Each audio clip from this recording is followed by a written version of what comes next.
Hello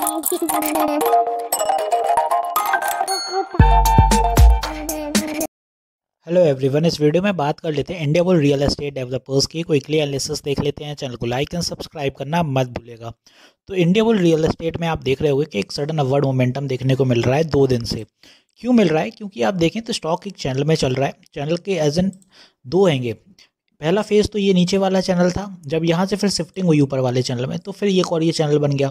यहाँ से ऊपर जाता है, यहाँ रिटर्न्स बुक होते हैं, नीचे फिर एक्यूमुलेट होता है, फिर रिटर्न्स बुक होते हैं, फिर ये नीचे एक्यूमुलेशन। चैनल उतना ब्रॉड नहीं है बट काम करते हुए नज़र आ रहा है, बिकॉज ऊपर की trend line as a resistance काम कर रही है और नीचे वाली ये जो है ये अपना सपोर्ट का काम कर रही है। और कल आप देखें, परसों की बात है, जब फॉल हुआ था यहाँ पे तो यहीं सपोर्ट लिया और स्टॉक ने कल यहीं से कंटिन्यूएशन पकड़ा, तो ये एक स्ट्रॉन्ग सपोर्ट बन गया यहाँ 94 के आसपास, और यहीं से स्टॉक ने फिर से बुलिशनेस देखने को मिल रही है। आज उसका कंटिन्यूएशन रहा बुलिशनेस का, और ऊपर भी देखें तो बिल्कुल पैरेलल ही रेजिस्टेंस देखने को मिली है बाकी 2 कैंडल्स के साथ साथ। और पहले यहाँ भी जो रेजिस्टेंस थी वो इसी लेवल पे, इसीलिए आज स्टॉक इसके ऊपर जा नहीं पाया। 102 पे ही क्लोज हो गया, 104 का हाई बना दिया क्योंकि यहाँ रिवर्सल बना था पहले भी, इसीलिए। अब बाय मंडे अगर स्टॉक फिर से बुलिशनेस दिखाता है और ऊपर की दिशा पकड़ता है तो अपना देखें यहाँ कि ऊपर की दिशा में जो पहला टारगेट अब जो होगा वो यहाँ से रहेगा 10455, बिकॉज ये हाई है स्टॉक का, और जो रिसेंट हाई होता है वही पहला टारगेट माना जाता है। तो ये तो हो गया अपना पहला टारगेट।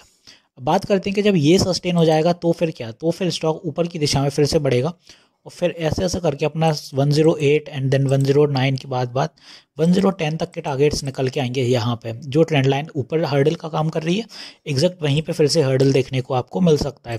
तो कुछ ऐसा चलेगा आपका India bull real estate developers. तो यहाँ पे आपको फिर से सावधानी बरतनी होगी, क्योंकि 110 से फिर से रिवर्सल अगर बनता है तो कुछ ये आपका मोमेंटम चलने वाला है।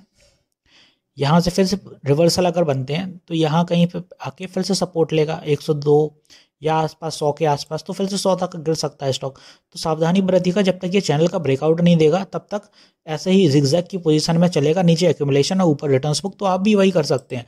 यहाँ जिसने बाय कर लिया, अब यहाँ से ऊपर तक के रिटर्न 17% है, और जब यहाँ से रिवर्सल दिखाएगा स्टॉक तो ये पूरा जब फिर से नीचे आएगा तो 10% के फिर से रिटर्न्स बुक कर लीजिए। तो ऑब्वियसली 27% तो आपने रिटर्न वैसे ही निकाल लिए, ना कि आप ब्रेकआउट का इंतजार करके करें, क्योंकि ब्रेकआउट मार्केट में क्या रहता है 20% काम करेंगे बट सपोर्ट रेजिस्टेंस 80% काम करेंगे। अब ब्रेकआउट का मोमेंटम तो यहाँ भी बना था, यहाँ भी बना था, यहाँ भी बना था, क्यों नहीं हुआ? अगर नहीं हुआ तो ये सोच लीजिए ये 20% काम कर रहे हैं बट सपोर्ट रेजिस्टेंस काम कर रही है ना। यहाँ से फॉल आया, ऊपर गया, फिर यहाँ से फॉल बना, फिर नीचे आया, नीचे से फिर ऊपर गया, तो ये सपोर्ट रेजिस्टेंस ज़्यादा बेहतर है, वो काम ज़्यादा कर रहे हैं जबकि ब्रेकआउट के लिए। और लोग बैठे रहते हैं कि भाई ब्रेकआउट होगा तो वो यहाँ बाय कर लेते हैं, और यहाँ से रिवर्सल आ जाता है तो कहते हैं सर मैंने ऊपर बाय कर लिया, वो रिवर्सल में आ गया है। लेकिन आप ये सोचिए ना कि अगर आपने चैनल बनाया होता है ऐसा, तो आपको क्लैरिटी आ रही होती कि स्टॉक ऊपर के हिसाब से जाएगा और रिवर्सल के क्या चांसेस रहेंगे। यहाँ अगर ब्रेकआउट बनेगा तो आपको मालूम है क्या, 112 का ब्रेकआउट लेवल होगा, वो सस्टेन हो जाएगा, तब आप बाय करिएगा ऊपर की दिशा में, क्योंकि तब स्टॉक में ये सपोर्ट बन जाएगा ट्रेंड लाइन का। अब लोग यहीं पे बाय करते हैं ट्रेंड लाइन के जस्ट पास, उनको लगता है ब्रेकआउट है बट सस्टेन तो होना ही नहीं है, वहाँ से रिवर्सल हो गया तो यहाँ कहीं आ जाता है, फिर वो उसमें नहीं फंस जाते हैं, और जब जैसे वो ऊपर की दिशा में पहुंचता है 112 तो हाल निकल जाते हैं और फिर स्टॉक ब्रेकआउट देने की कोशिश करता है। तो ऐसे चलता है स्टॉक मार्केट, और लोग बोलते हैं फिर स्टॉक मार्केट बेकार चीज़ हो जाती है। तो होपफुली यहाँ मैंने ऊपर की दिशा आपको बता दी है। अब बात करते हैं नीचे की दिशा में क्या रहता है, सपोर्ट का होंगे। तो पहला सपोर्ट 100 के पास ही रहेगा, because it's a psychological level, तो बहुत बायर्स होंगे यहाँ पे, स्टॉक को गिरने नहीं देंगे।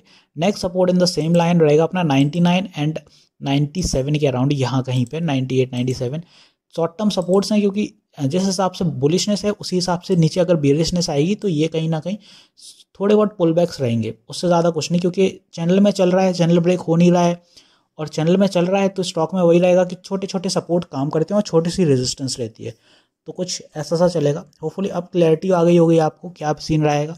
मिलते हैं नेक्स्ट वीडियो में। This is me Shubham Yadav signing off.